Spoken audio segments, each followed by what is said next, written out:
putting it down, but I think I would classify myself as a caregiver. I would say so. I'll try to remember. I have a few younger friends, if you want to come forward.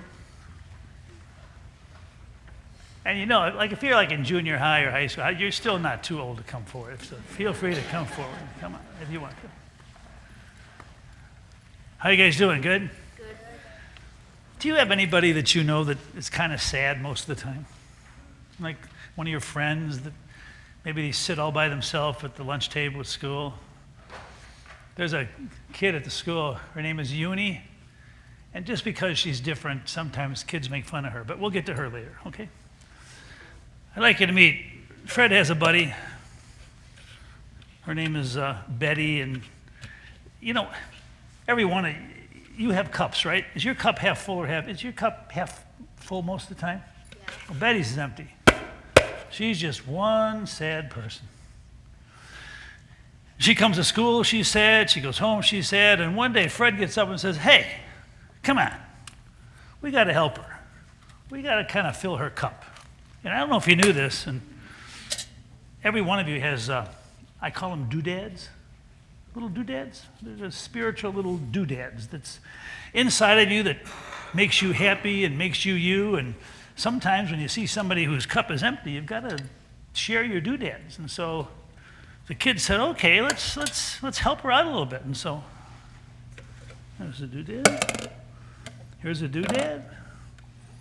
Here's a doodad. This is what a holy roller looks like, by the way.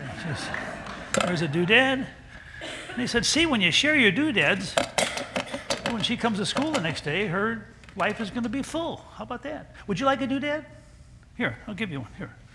But don't leave. We're not done yet. Here. Take a doodad. Just no. Take a doodad. Here, take a doodad. Take a doodad. Take a doodad. Did you get a doodad? Here, take one.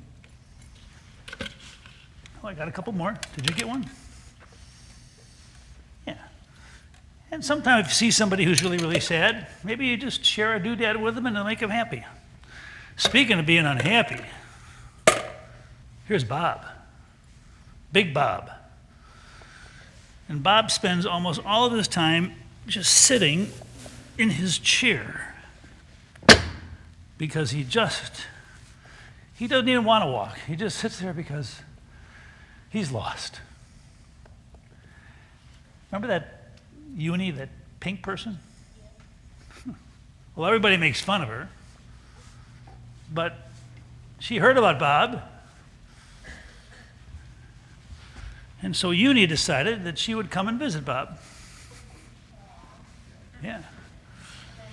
You want to know where Uni lived as of yesterday? The Palos Hospital gift shop. And she escaped to a Lutheran church. Anyway, she said, Bob, I know I'm a little different and I'm pink and everything else, but you know something? I'm going to hang with you. And every day, Uni would come and talk to Bob and hang with Bob. And after a while, Bob started to feel kind of strong. Yeah. In fact, Bob even earlier today just starts to wiggle and shake a little bit, get out of his chair, because this crazy Uni cared about him and spent some time with him.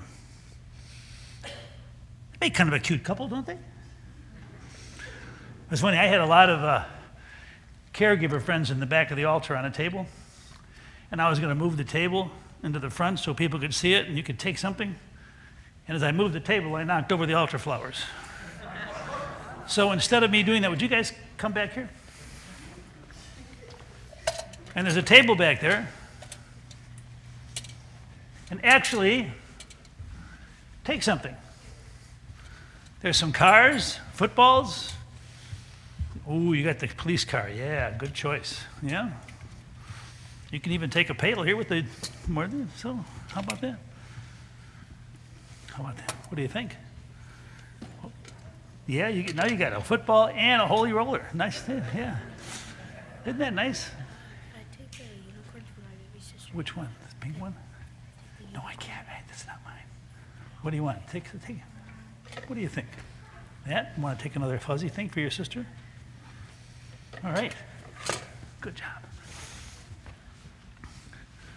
So anyway, just a moment to say thanks and to honor our caregivers. Let's take a moment of silence as Mike plays us some meditative music, and we'll think of our caregivers, some named out loud, but some just in our hearts.